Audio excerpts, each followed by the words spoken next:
Alors, une actu concernant l'usine de Flins. Quel avenir pour la Renault Zoé? Donc, l'usine de Flins, d'après ce que j'ai compris, deviendrait une usine de reconditionnement. Étrange stratégie. Le site de production de Flins se reconvertira en usine de reconditionnement et de recyclage de véhicules, un repositionnement qui interroge quant à l'avenir de la Renault Zoé. En visite à Flins, Lucas Demeo poursuit le changement de Renault. Le nouveau PDG n'était pas dans cette usine pour la courtoisie, mais pour annoncer un changement d'activité, déjà prévu dans le plan d'économie annoncé au mois de mai. S'il reste dans le domaine de l'automobile, le site ne produira plus de nouveaux véhicules, du moins à partir de 2024. En 4 ans, ça va, il y a encore le temps de voir venir. Prenant le nom de Refactory, Réusine en français, Flins va s'orienter vers l'économie circulaire. Ce nouveau complexe, qui inclura le transfert de Choisy-le-Roi, va développer 4 activités: le rétrofit, la réparation seconde vie des batteries, le recyclage et la recherche et développement.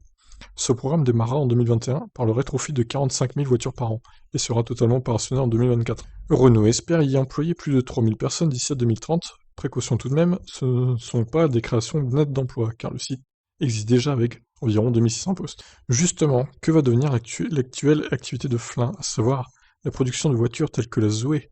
Le constructeur a déjà assuré une carrière jusqu'à 2024 pour sa citadine électrique. Or, la marque ne va pas abandonner la meilleure vente électrique d'Europe. Une remplaçante va ainsi voir le jour d'ici 2024 entre la Twingo Z2 et la future Mégane électrique. Elle pourrait reprendre la plateforme CMF-EV de cette dernière, parfaitement adaptée aux petites voitures. Donc oui, on a déjà fait une vidéo concernant la future Zoé, qui aura une batterie à peine comme celle actuelle en fait, maximum 50 kWh à peu près. Donc il n'y aurait pas d'évolution dans l'autonomie pour ce modèle. Mais évidemment la forme et le look changeraient grandement. Donc la Micra à 100% thermique va mourir.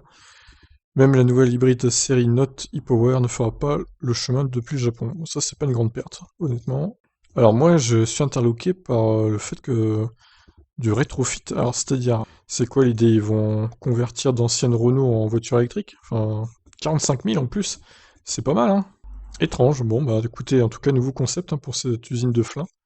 Et pourquoi pas, hein, une usine de reconditionnement, c'est bien aussi. Et de recyclage de batteries, donc. Je vous laisse réagir, qu'est-ce que vous en pensez de cette stratégie de Renault? Allez, ciao!